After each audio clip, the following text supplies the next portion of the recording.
আমরা 2013 সালে ফ্যাসিবাদী আওয়ামী লীগের বুলেটের আঘাতে রক্তাক্ত হয়েছি।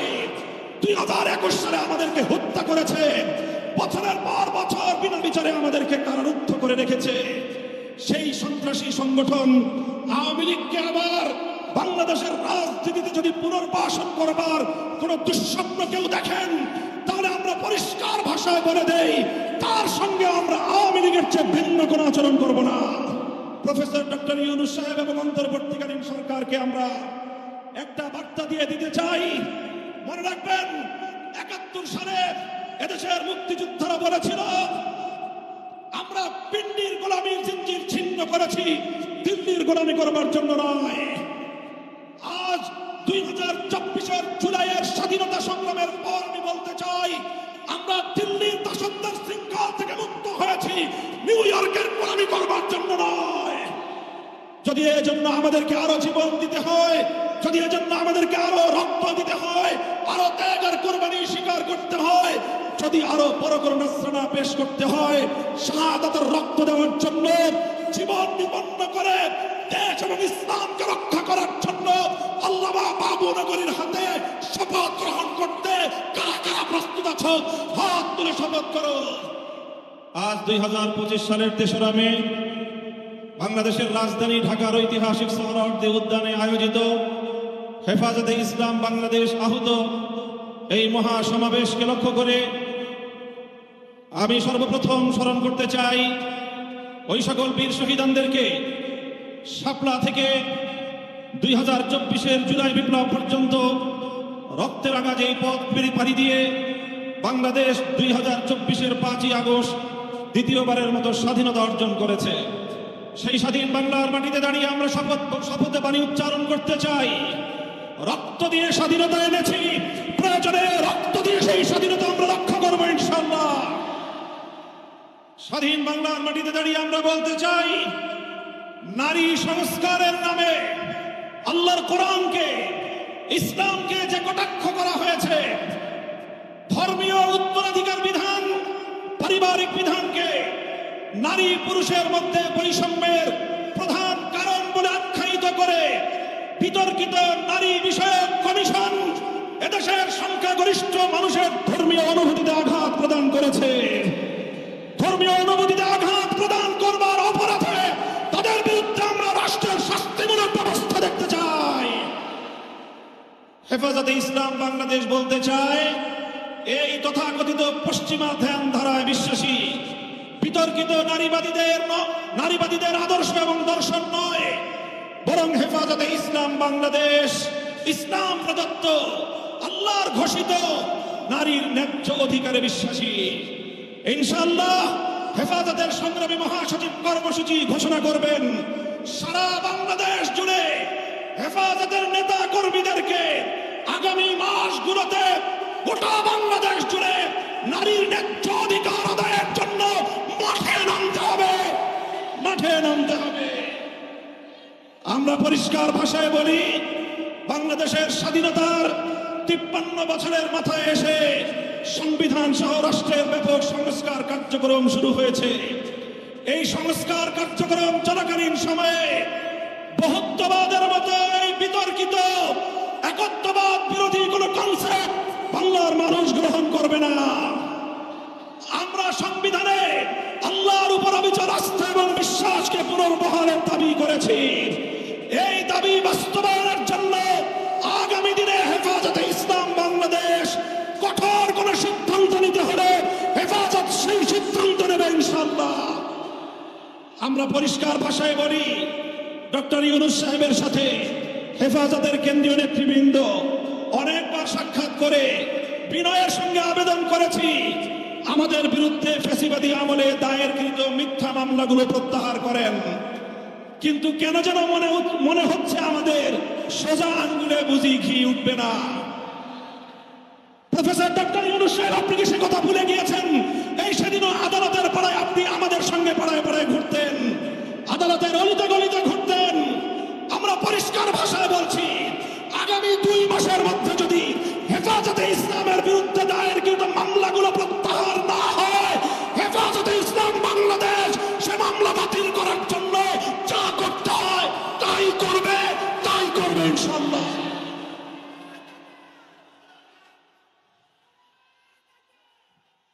আমরা পরিষ্কার ভাষায় বলছি, জঙ্গি নাটকের মামলা সাজিয়ে আল্লাহ নবীর প্রকৃত উম্মত, নবী প্রেমিক উম্মত তাদেরকে কারাগারের 4 দেয়ালে বন্দী করে রাখা হয়েছে।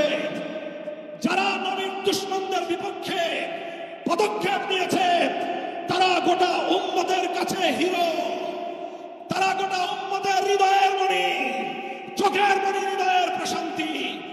সেই সকল কারাবন্দী মজলুম নবী প্রেমিকদেরকে অবিলম্বে মুক্তি প্রদান করতে হবে।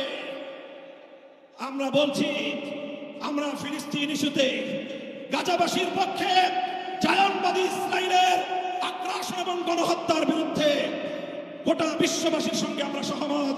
বাংলাদেশের মাননীয় সরকার প্রধান উপদেষ্টাকে আমরা বলি, আপনি আন্তর্জাতিক ব্যক্তিত্ব, বিশ্ব অঙ্গনে আপনি গাজাবাসীর পক্ষে ভূমিকা পালন করুন। সারা দুনিয়ার মানুষ গাজাবাসীর পক্ষে দাঁড়িয়েছে, সুদূর এই সবুজ বাংলার চত্বর থেকে আমরা সংহতি জানিয়েছি। কিন্তু আমাদের একটা আরো বড় দায়িত্ব এবং কর্তব্য দাঁড়িয়েছে আজ আমাদের প্রতিবেশী রাষ্ট্র ভারতের মুসলমানদের পক্ষে আওয়াজ উচ্চারণ করা, তাদের পাশে দাঁড়ানো। মুসলমানদের নিপীড়িত জনপদ, রক্তস্নাত ভূস্বর্গ কাশ্মীরকে আজ গুজরাটের ভাষায় একটি নরকে পরিণত করেছে। বিতর্কিত আইন সংশোধনী বিল 2025 পাশ করে শত শত বছর ধরে মুসলমানদের ব্যক্তিগত এবং তাদের যে প্রপার্টিগুলো আল্লাহর নামে ওয়াকফ করা হয়েছে, মসজিদ, মাদ্রাসা, কবরস্থান সহ ধর্মীয় কাজের জন্য, সেই ওয়াকফ সম্পত্তিতে সেই ভারতের হিন্দুত্ববাদী সরকার নখ বসাতে চায়, আঙুল বসাতে চায়। সে আঙুল আমরা ভেঙে গুড়িয়ে দেবো ইনশাআল্লাহ। আজ হেফাজতের এই গণসমুদ্র থেকে আমি ভারতের নিপীড়িত, নির্যাতিত মজলুম মুসলমানদেরকে আহ্বান জানিয়ে তাদেরকে আমরা আশ্বস্ত করতে চাই, ভারত জুড়ে তোমরা নরেন্দ্র মোদীর বিরুদ্ধে আন্দোলন গড়ে তোলো। তোমরা সকল নিপীড়ন বন্ধ করার জন্য মাঠে নেমে আসো। সীমান্তের এপার থেকে বাংলার 18 কোটি মানুষ তোমাদের সঙ্গে সংহতি জানাবে ইনশাআল্লাহ। সংগ্রামী সাথী ও বন্ধুগণ, প্রফেসর ডক্টর ইউনূস সাহেব এবং অন্তর্বর্তীকালীন সরকারকে আমরা একটা বার্তা দিয়ে দিতে চাই। মনে রাখবেন, 71 সালে এদেশের মুক্তিযোদ্ধারা বলেছিল, আমরা পিন্ডির গোলামীর জিঞ্জির ছিন্ন করেছি, দিল্লির গোলামী করবার জন্য নয়। আজ 2024-এর জুলাইয়ের স্বাধীনতা সংগ্রামের পর আমি বলতে চাই, আমরা দিল্লির দাসত্বের শৃঙ্খল থেকে মুক্ত হয়েছি, নিউ ইয়র্কের গোলামী করবার জন্য নয়। যদি বাংলাদেশকে ওয়াশিংটনের দাস পরিণত করবার কোন পায়তারা করা হয়, আর যদি হিউম্যানিটারিয়ান করিডোরের নামে আমার বাংলাদেশের বুকের উপর দিয়ে যদি বাংলাদেশের সার্বভৌমত্ব, স্বাধীনতা হরণ করবার জন্য, আমার স্বাধীন জনপদের 1 ইঞ্চি মাটি কেড়ে নেওয়ার জন্য যদি এই অপতৎপরতা চালানো হয়, চলমান এই অপতৎপরতা যদি বন্ধ না করা হয়, তবে আমি সারা দেশের দেশপ্রেমিক জনতাকে উদাত্ত আহ্বান জানাবো, যুদ্ধের প্রস্তুতি নাও, দেশের জন্য যুদ্ধের প্রস্তুতি নাও।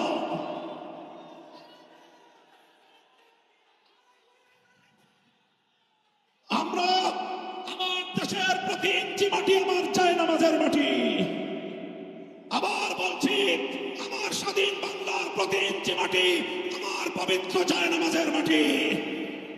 দিল্লি বা ওয়াশিংটন, পিকিং বা মস্কো, যারা এ মাটির দিকে চোখ তুলে তাকাবে, আমরা তাদের বিরুদ্ধে বারুদ হয়ে মাঠে নামবো ইনশাআল্লাহ।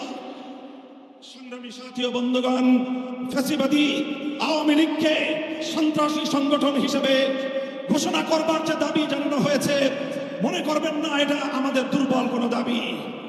আমরা 2013 সালে ফ্যাসিবাদী আওয়ামী লীগের বুলেটের আঘাতে রক্তাক্ত হয়েছি। 2021 সালে আমাদেরকে হত্যা করেছে, বছরের পর বছর বিনা বিচারে আমাদেরকে কারারুদ্ধ করে রেখেছে। সেই সন্ত্রাসী সংগঠন আওয়ামী লীগকে আবার বাংলাদেশের রাজনীতিতে যদি পুনর্বাসন করবার কোন দুঃস্বপ্ন কেউ দেখেন, তাহলে আমরা পরিষ্কার ভাষায় বলে দেই, তার সঙ্গে আমরা আওয়ামী লীগের চেয়ে ভিন্ন কোনো আচরণ করব না। শেখ হাসিনা গিয়েছে যেই পথে, আওয়ামী লীগের দালালরাও যাবে সেই পথে। কোন রাজনৈতিক দল অথবা সরকারের মধ্যে ঘাপটি মেরে বসে থাকা ফ্যাসিবাদের কোন দোসর যদি বাংলার রাজনীতিতে এই ফ্যাসিবাদী শক্তিকে পুনর্বাসিত করবার পায়তারা চালায়, তাদের সঙ্গে আমরা লড়াই করব ইনশাআল্লাহ। সংগ্রামী সাথী ও বন্ধুগণ, সর্বশেষ আমাদের কথা হলো এই, শাপলার শহীদ যারা শাহাদাত বরণ করেছেন, ইনশাআল্লাহ হেফাজতে ইসলাম বাংলাদেশ প্রতিটি শহীদ পরিবারের পাশে দাঁড়িয়েছে। শাপলার সকল শহীদদের পরিচয়গুলো যতটুকু সম্ভব ফ্যাসিবাদী আমলে অধিকাংশ বীর শহীদদের লাশ গুম করা হয়েছে, লাওয়ারিস হিসেবে তাদেরকে দাফন করা হয়েছে। সরকারের তৎকালীন গোয়েন্দা সংস্থার কাছে যদি তার কোনো তথ্য থেকে থাকে, আমি বর্তমান সরকারের কাছে দাবি জানাবো, আমার শাপলা চত্বরের বেওয়ারিশ হিসেবে দাফন হওয়া প্রতিটি লাশ, গুম হওয়া প্রতিটি শহীদের তথ্য উদ্ঘাটন করতে হবে, জাতির কাছে প্রকাশ করতে হবে। এর বাইরে গোটা বাংলাদেশে যতজন বীর শহীদান রয়েছেন, প্রত্যেক শহীদের পরিবারের সঙ্গে যোগাযোগ করে আমাদের সর্বশেষ ভেরিফিকেশন এবং যাচাইয়ের কাজ চলছে।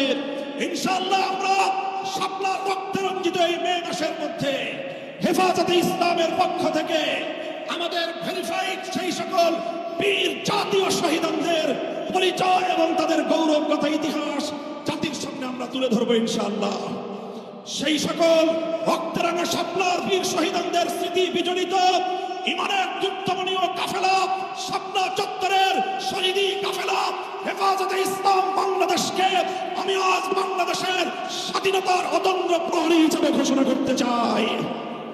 আমরা বলতে চাই, বাংলাদেশের ইসলাম এবং স্বাধীনতা এক সূত্রে গাথা। বাংলাদেশের ইসলাম এবং স্বাধীনতা এক সূত্রে গাথা।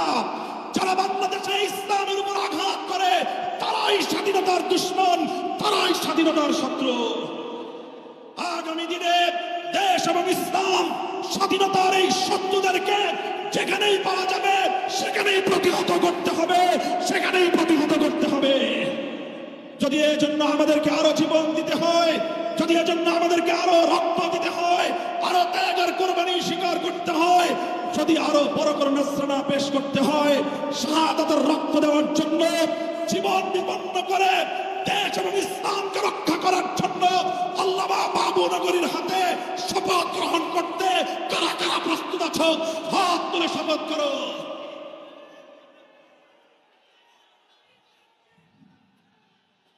ইনশাআল্লাহ, ইনশাআল্লাহ আমার জায়নামাজের মাটি, বাংলাদেশের প্রতি ইঞ্চি মাটি সংরক্ষিত থাকবে। আমার ভবিষ্যৎ প্রজন্ম এদেশে ঈমান নিয়ে, ইসলাম নিয়ে বাঁচবে ইনশাআল্লাহ। নাসরুম মিনাল্লাহি ওয়া ফাতহুন করিব ওয়া আখিরু দাওয়ানা আলহামদুলিল্লাহি রাব্বিল আলামিন। আসসালামু আলাইকুম ওয়া রাহমাতুল্লাহ।